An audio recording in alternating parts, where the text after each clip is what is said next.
देखते होता हमारे उड़हिया बैठी के पिपरा के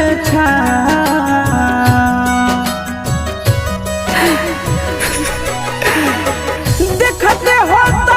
हमारे उड़हिया बैठी के पिपरा के